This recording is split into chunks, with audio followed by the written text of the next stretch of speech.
Hello world, welcome to my YouTube channel.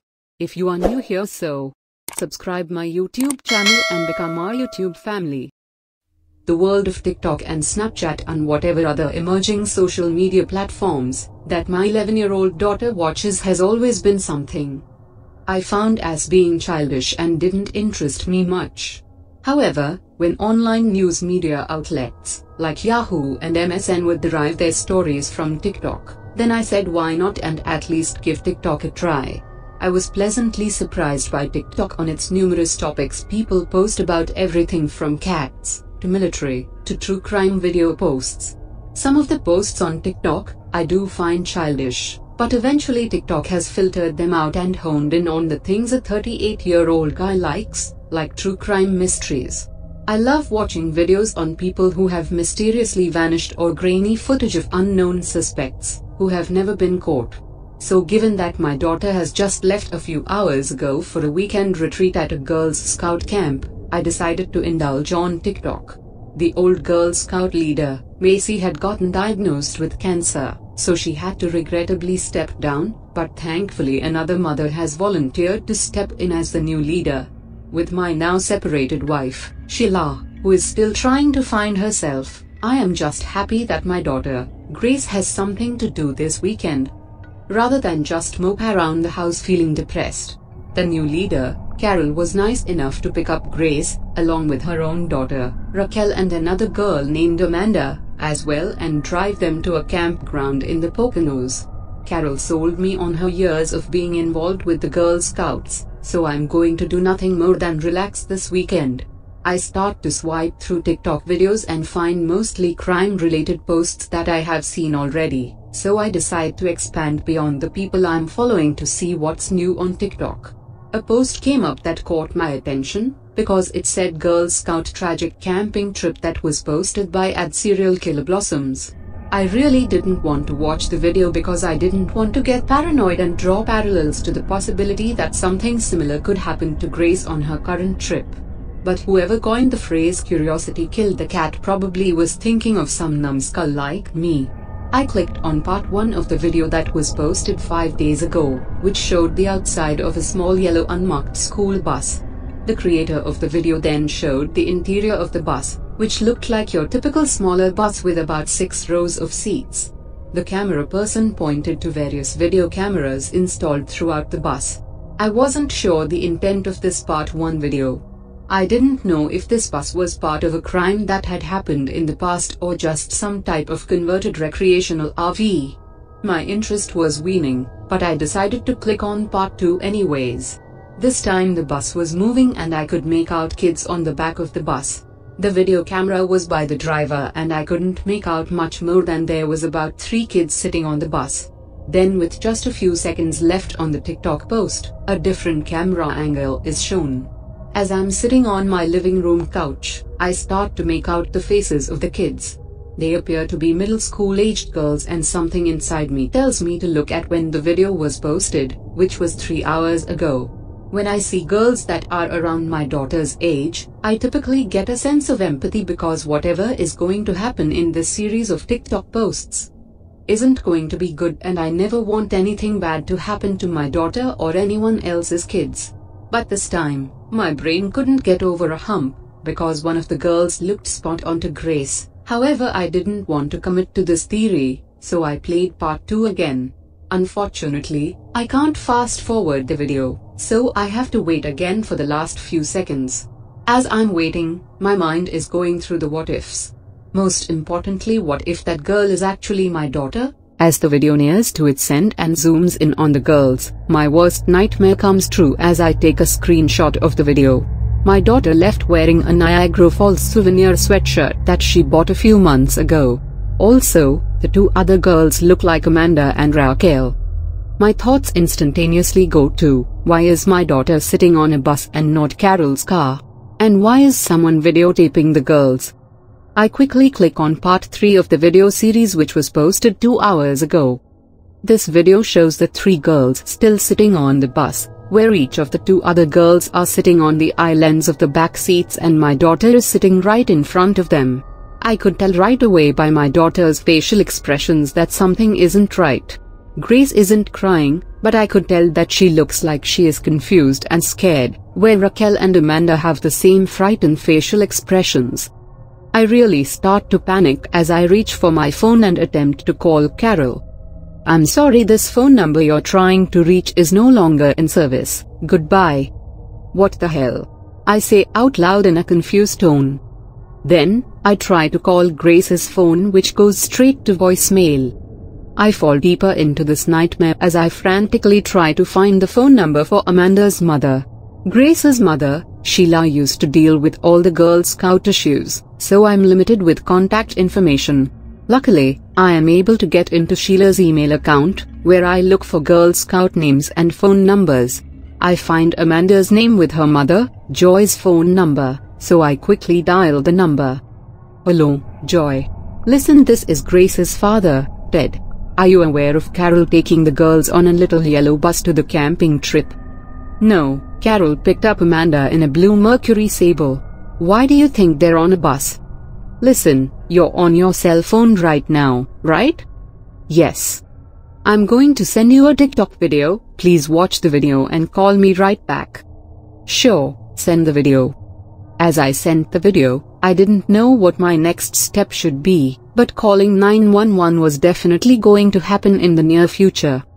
Within a couple of minutes, I get a return phone call from Joy. "Ted, what's going on? Why is someone filming our daughters?" Joy said in a hurried, frantic voice. "I have no idea, but I don't have a good feeling about this." "Did you try calling your sister Carol?" "My sister? She ain't my sister. She's Raquel's mother." "Ted, that woman Carol told me that she's your sister, when I met her before the camping trip." "Well, she told me that she's Raquel's mother." "Oh my God. That woman isn't Raquel's mother," Joy said in a perplexed tone. "Oh God. Who is that psychopath?" "You know that Grace's mother, Sheila, used to go to all of the Girl Scout meetings, so I'm not familiar with all of the parents." "What do we do?" "I'm going to call the police," I said. "Okay, and I'll call Raquel's mother." I've never called 911 before and I'm nervous to begin with, so calling 911 makes me even more nervous.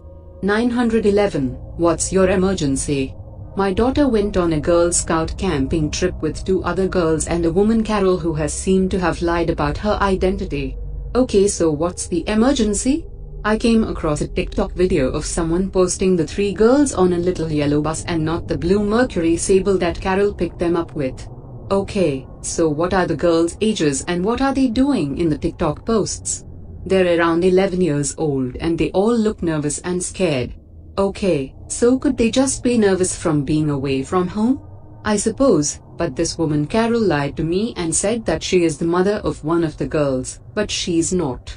She told one of the other mothers that she is my sister, which obviously isn't true. Okay, sir, I'm going to send an officer over to your house because there's kids involved, but we have a really busy night with a lot of things going on. So it might take a while for the police to show up to your house. Wait. What? Why? I responded. Listen, sir, you haven't told me anything that sounded like your daughter or the other girls are being harmed, so we have to prioritize our available police officers. Listen, I didn't give that woman permission to videotape my kid and I'm certain these girls have been kidnapped and I have no idea where they're going. I say in an angered tone. Well, sir, I have a daughter that's in the Girl Scouts and I have personally experienced when the leaders are dealing with multiple parents, that sometimes things get lost in translation.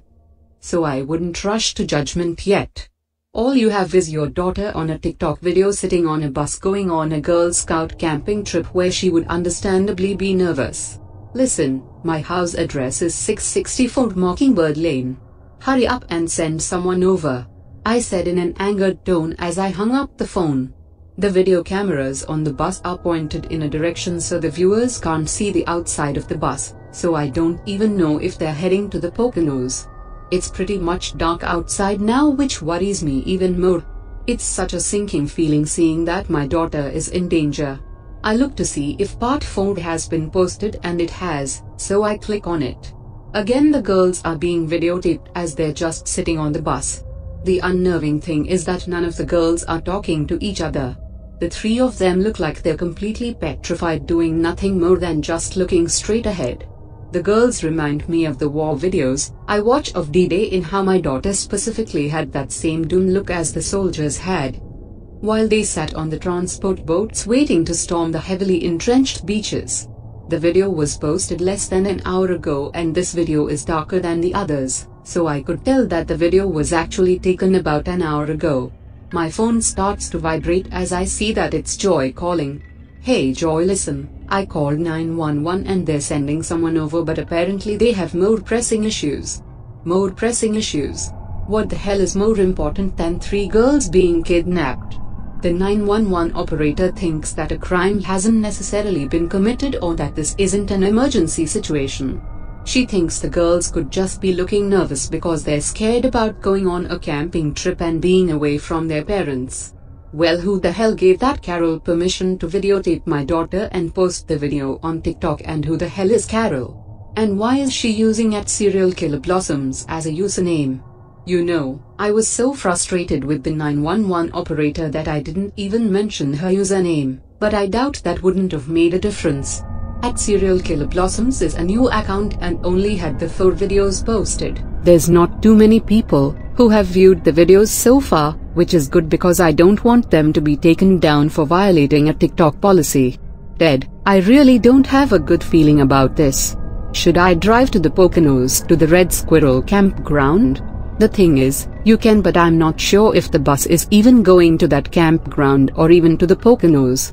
The campground is less than 2 hours away, so they should have been there already. So what should we do? Joy asks me, while I can hear her crying over the phone. Who is this Carol person? I ask. I really have no idea. When Macy got diagnosed with cancer, her story was plastered everywhere on Facebook, and the fire company even had a fundraising dinner for her to cover her medical expenses. So she could just be some random psychopath that came across Macy's story and figured, hey, this is my opportunity to kidnap some kids. What is her motivation? Is she trying to get TikTok famous? Getting TikTok famous for kidnapping girls and taking them on a camping trip? Joy said while still crying. That's when it dawned on me the naive mindset that Joy was having. I'm guessing she hasn't seen the countless videos of the horribleness this world has to offer, like the idea that there's people who kill just for some type of sick fun, like that eerie picture of the notorious serial killer, John Wayne Gacy, who is dressed up as a clown for a kid's performance. Joy hasn't paid attention to the fact the hashtags #serialkiller and #crimey video were used in the video posts, hence why they came to my video feed.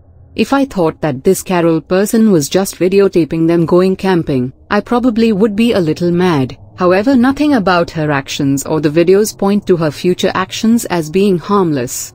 While I'm on the phone with Joy, I see part 5 has been posted. Listen Joy, part 5 has been posted, so I'm going to hang up and watch it. I pray the girls are alright. Try to find any possible information about that Carol woman. Bye. I really didn't want to play Dr. Phil with Joy, as I know my daughter's fate rests in the hands of these video posts. I click on part 5 and besides the light from the video camera, I could tell that it's pitch black outside. The video camera pans the surroundings area, as I see a thick forest with nothing more than trees. I haven't seen the girls yet, so my heart is beating double time. The camera eventually shows a makeshift campsite with a small fire burning. Based on the remoteness of the surroundings, I'm certain that the video is not of the Red Squirrel campground and is probably in some very remote area, based on the thickness of the forest. The camera turns its attention to the small fire pit and then to a small 2-person tent. I can hear the camera person breathing heavy as she walks towards the tent.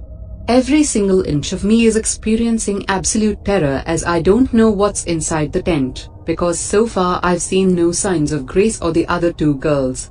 The tent slowly opens up and I start breathing to the point where I could go into convulsions at any moment. As the tent is opened, I let out a sigh of relief, as I see the 3 girls are partially sitting up in the cramped tent, but then my heart sinks to my feet as I see their helpless facial expressions. I focus in on Grace, as I see that her eyes are watery. She looks like she had seen the inner belly of hell and is too terrified to move. The camera moves from left to right as I notice the two other girls have the same petrified face as Grace. Not a single word is said in the video and I feel angry and completely helpless as I scream out, "Don't you fucking harm my daughter, you son of a bitch." Then the video ends. If you like the video, so like, share and subscribe to my YouTube channel. See you all in the next video. For till now, bye bye.